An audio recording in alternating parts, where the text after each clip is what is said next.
VK Data warns Kazakh 1907 about Saudi 763 at 14,000 feet. Identified traffic, 12 o'clock, reciprocal. Saudi Boeing 747 But to no avail.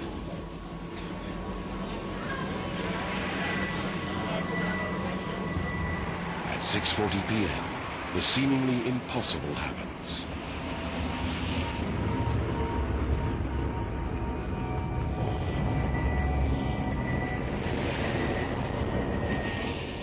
Saudi 763 and Kazakh 1907 crash in mid-air over New Delhi in the world's worst mid-air collision in history. 349 lives are lost in a split second.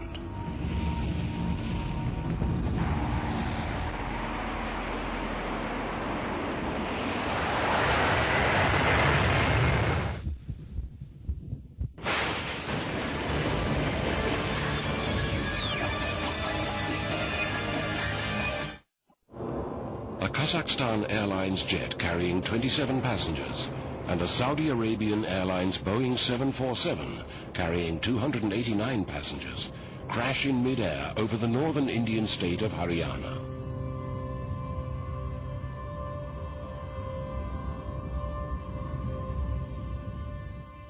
I was actually leaving office when my input editor, Suparna Singh, said, Vishnu, there is some news which is coming in which we'd like you to check out, news of a possible disaster, possible air crash. We drove out from Delhi, we drove into Haryana. At that stage, we didn't have any information about just where the crash had taken place, so we just proceeded in a general direction. I would say it was about 9 to 9:15 in the evening at this stage. We stopped our vehicle immediately, and the wreckage was about a kilometer away from me.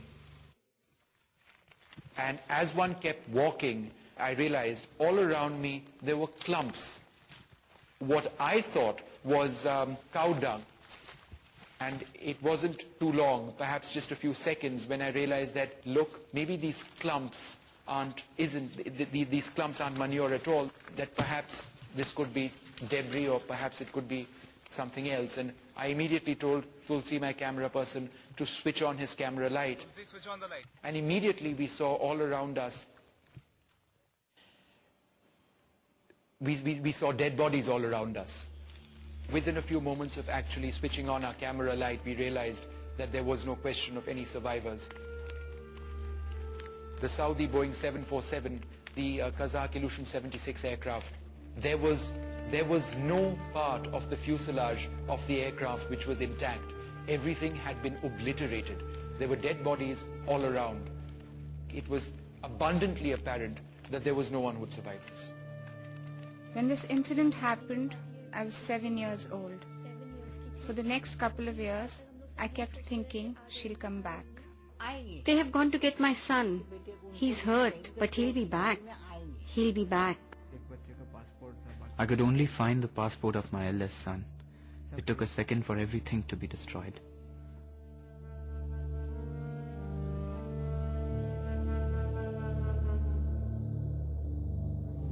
There were no survivors.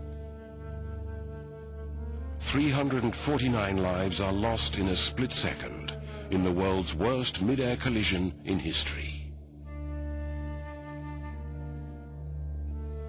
Overnight, the small town of Cherki Dadri, where the two aircraft went down, shot from obscurity into the annals of aviation history to be synonymous with death and destruction.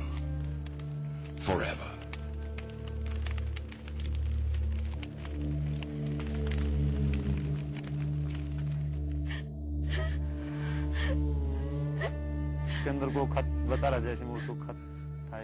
I found a letter in the crash site. A girl had written to her brother, "Get me a nice dress and a pen when you get back. Come back soon." Villagers who had their dinner before the crash were the only ones who ate that night. With so many dead bodies lying in our village, who could eat? It felt like we had lost our family.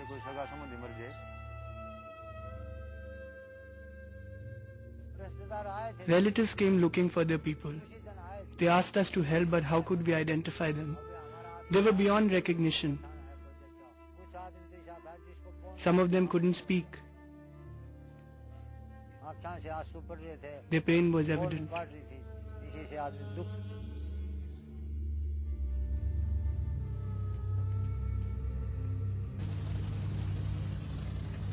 The full extent of the tragedy was visible from the air. The wreckage of the two aircraft was spread over 7 kilometers. Whatever was left of Saudi 763 was either buried in the ground or lay scattered in tangled heaps of molten metal. And they too told a story. They told the investigators how the Boeing 747 disintegrated in mid-air. 747 had lost its tail plane, went out of control, spinning violently, whereby the wings separated and the 4 engines fell miles apart. Kazakh 1907 had survived in bits and pieces. The cockpit shattered, but the burnt instrument console was still intact. Charred remains of its fuselage stood as a lone witness to a startling fact that the aircraft had not disintegrated in mid-air. So that means that it had some flyability until very close to the ground, but it broke after impact on the ground. Primary investigation of the wreckage suggested 2 points of impact. The 747, I believe, was fairly straight and level, whereas the Kazakh aircraft was a slightly bank turn and offset slightly, so the wings contacted each other first. One wing off of the Kazakh aircraft and certainly the tail off of the 747, and that led to the crash. And as far as the altitude of impact was concerned, the only clue was from one of the altimeters of Kazakh 1907 found in the wreckage. It was frozen at 14,895 feet. It could be anything. There are so many evidences which are to be collected and to be compiled and studied, analyzed. And we were mostly interested in now looking for the black boxes, which are the prime evidence material for any aircraft accident. The 2 black boxes were found the day after. The Indian Court of Inquiry, the investigation agency, sealed the black boxes and sent them for decoding. While Kazakh 1907's black box would be decoded in Moscow, Saudi 763's black box would be decoded in the United Kingdom. But to begin with, the investigation headed not too far from Cherki Dadri to the Air Traffic Control, the ATC. What happened is something which should not have happened has happened. No ATC in the world would ever like a mid-air collision accident to take place. And immediately it is felt that it could be a mistake on their part. That would be the normal reaction. The unblinking, watchful eyes that stare at the radar screen day in and day out are human. And sometimes